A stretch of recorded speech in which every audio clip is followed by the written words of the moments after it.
दोस्तों, जब से भारत ने पाकिस्तान पर ऑपरेशन सिंदूर किया है, देश में सिंदूर शब्द लोगों की भावनाओं के साथ जुड़ गया है। अखबार की हेडलाइन हो, टीवी चैनल की डिबेट हो, यूट्यूब वीडियोस के टाइटल या थंबनेल हो, सब जगह सिंदूर शब्द कॉमन दिखाई दे रहा है। मोदी जहां भी जाते हैं वहां ऑपरेशन सिंदूर का जिक्र करना नहीं भूलते। रक्षा मंत्री राजनाथ सिंह भी बार बार ऑपरेशन सिंदूर का जिक्र करते रहते हैं। ऐसे में सबसे बड़ा सवाल है कि जब युद्ध खत्म हो गया, दोनों ओर शांति हो गई, फिर पीएम मोदी, रक्षा मंत्री राजनाथ सिंह, अखबार और न्यूज चैनल बार बार इसका जिक्र क्यों कर रहे हैं? प्रधानमंत्री नरेंद्र मोदी भारत पाकिस्तान युद्ध में हुए सीज फायर के बाद लगातार ये कहने से नहीं चूक रहे कि ऑपरेशन सिंदूर अभी खत्म नहीं हुआ है। आम लोगों को अभी भी लगता है कि सरकार एक्शन मोड में है, कभी भी कुछ हो सकता है।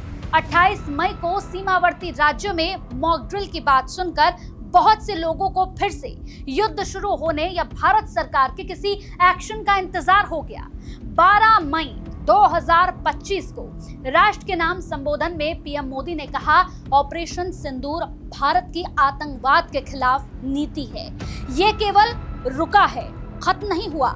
इसके बाद 26, 27 और 29 मई को गुजरात, गांधीनगर और पश्चिम बंगाल की रैलियों में उन्होंने इसे दोहराया, ये कहते हुए कि पाकिस्तान को 3 बार उसके घर में मारा गया है।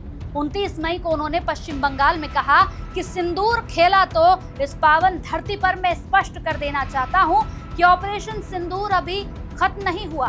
पीएम मोदी तो लगातार ऑपरेशन सिंदूर अभी खत्म नहीं हुआ कहकर लगातार लोगों के बीच पहुंच रहे हैं। रक्षा मंत्री राजनाथ सिंह भी पीछे नहीं है, वो भी बार बार सेना को तैयार रहने का संदेश देते रहते हैं। 30 मई को ही नेवी के एक कार्यक्रम में उन्होंने बयान दिया कि आप अपनी तैयारी में कोई कमी ना रखें। अब तक जो हुआ वो तो वार्म अप था।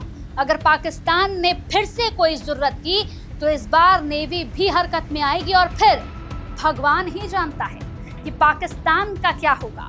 मोदी का बयान भारत की नई राष्ट्रीय सुरक्षा नीति को रेखांकित करता है, जिसे उन्होंने न्यू नॉर्मल कहा। ऑपरेशन सिंदूर ने आतंकवाद के खिलाफ 3 सिद्धांत स्थापित किए। पहला, निर्णायक जवाबी कार्रवाई। आतंकी हमले का जवाब भारत अपनी शर्तों पर देगा। आतंकी ठिकानों को निशाना बनाकर। दूसरा, परमाणु ब्लैकमेल की अस्वीकृति। पाकिस्तान की परमाणु धमकियों को भारत नजरअंदाज करेगा। मोदी ने कहा, परमाणु ब्लैकमेल काम नहीं आएगा। तीसरा, आतंकवाद और सरकार में कोई अंतर नहीं। पाकिस्तान की सेना और आतंकवादियों को एक ही माना जाएगा, क्योंकि पाकिस्तानी सेना के अधिकारी आतंकियों के अंतिम संस्कार में शामिल होते हैं। ऑपरेशन सिंदूर अभी खत्म नहीं हुआ का इशारा यह है कि भारत भविष्य में किसी भी आतंकी हमले का जवाब और सख्ती से देगा। मोदी बार बार कह रहे हैं कि ऑपरेशन सिंदूर एक सख्त और निर्णायक कार्रवाई है। यह बयान पाकिस्तान को चेतावनी देता है कि आतंकी ढांचे को नष्ट करने की भारत की नीति अब स्थायी है और युद्ध विराम केवल अस्थायी। पाकिस्तान ने मोदी के बयान को उत्तेजक कहा, लेकिन भारत ने स्पष्ट किया, युद्ध विराम केवल पाकिस्तान की प्रतिबद्धता पर निर्भर है। मोदी ने 26 मई 2025 को मन की बात में कहा कि पाकिस्तान को आतंकी ढांचा खत्म करना होगा, वरना उसका अस्तित्व खतरे में पड़ेगा। ऑपरेशन सिंदूर अभी खत्म नहीं हुआ का मतलब है कि भारत पाकिस्तान की हर गतिविधि पर नजर रखेगा और जरूरत पड़ने पर फिर से हमला करेगा। अमेरिकी राष्ट्रपति डोनाल्ड ट्रंप जिस तरह से बार बार सीज फायर करने की बात कहकर भारत को शर्मिंदा करने की कोशिश कर रहे हैं, उसका भी जवाब ये भारत सरकार की ओर से हो सकता है। प्रधानमंत्री शायद इसी कारण बार बार कह रहे हैं कि ऑपरेशन अभी खत्म नहीं हुआ है। पीएम मोदी ने अपने राष्ट्र के नाम संबोधन में भी कई बार नाम लिए बिना अमेरिका को संदेश दिया था। चीनी मीडिया ने जिस तरह खुलकर पाकिस्तान के प्रोपेगेंडा वार में हिस्सा लिया, उसे भी पीएम अपने बार बार दिए गए बयानों के जरिए संदेश दे रहे हैं। वैश्विक मीडिया ने मोदी के बयान को भारत के आतंकवाद के खिलाफ कठोर नीति के रूप में देखा है। मोदी ने बुद्ध पूर्णिमा का उल्लेख करते हुए कहा कि शांति का मार्ग शक्ति से होकर जाता है, जो विश्व को भारत की संयमित लेकिन दृढ़ नीति दर्शाता है। ऑपरेशन सिंदूर का नाम और मोदी का बार बार इसे दोहराना भारतीय जनता, विशेष रूप से हिंदू समुदाय की भावनाओं से गहरा जुड़ाव दर्शाता है। पहलगाम हमले में आतंकियों ने किसी एक राज्य के लोगों को निशाना नहीं बनाया था, बल्कि देश के कई हिस्सों के लोग मारे गए थे। हिंदू पुरुषों को निशाना बनाया, जिससे उनकी पत्नियों का सिंदूर छीन लिया। एक्स पर पीएम मोदी ने लिखा कि ऑपरेशन सिंदूर हमारे संस्कारों और भावनाओं की अभिव्यक्ति है। मोदी ने कहा कि ऑपरेशन सिंदूर ने देश को देशभक्ति से भर दिया और लोग वोकल फॉर लोकल और तिरंगा यात्राओं में शामिल हो रहे हैं।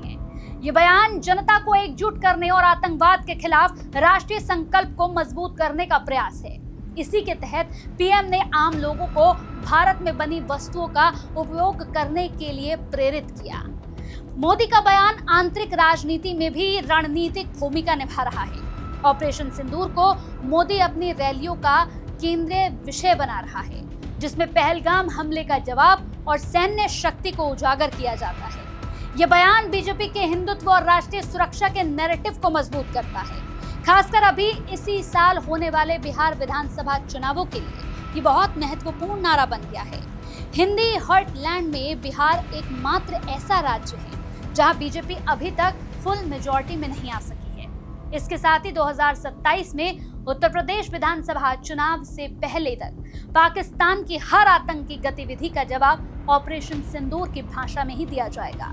तो क्या ये मान लिया जाए कि पीएम मोदी और बीजेपी ने ऑपरेशन सिंदूर को चुनावी मुद्दा बनाने का इरादा पक्का कर लिया है, या फिर अमेरिकी राष्ट्रपति को जवाब देने या पाकिस्तान को औकात में रखने के लिए जानबूझकर बार बार ऑपरेशन सिंदूर की चर्चा कर रहे हैं? चुनावों की तारीख नजदीक आने और पाकिस्तान की तरफ से कोई गुस्ताखी करने के बाद ये बात पूरी तरह से स्पष्ट हो जाएगी। बात ऑपरेशन सिंदूर की हो या फिर पाकिस्तान को सबक सिखाने की, एक बात तो बिल्कुल साफ है कि अब अगर पाकिस्तान की ओर से किसी भी तरह से कोई भी भूल चूक की जाती है तो भारत माफ करने के मूड में बिल्कुल नहीं है।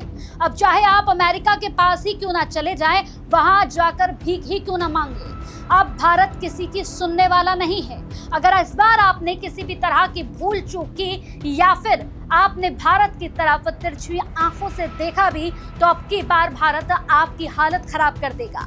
पाकिस्तान एक बात को खास तौर से सुन ले कि जब हम तुर्की की यह हालत कर सकते हैं तो पाकिस्तान का तो सर्वनाश भी कर सकते हैं।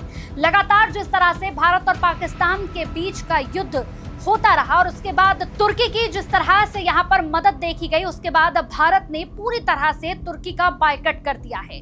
पाकिस्तान और तुर्की दोनों के लिए ये एक सबक है कि अगर भारत की ओर तुमने एक बार फिर से देखने की कोशिश की या फिर अपनी निगाहों को तिरछी किया तो आने वाला समय आप लोगों के लिए और भी भयानक आ सकता है। आपको क्या लगता है? अपनी राय नीचे कमेंट्स में जरूर बताइएगा और ऐसे ही वीडियोस को देखने के लिए हमारे चैनल AG लाइव को सब्सक्राइब करना बिल्कुल मत भूलिएगा।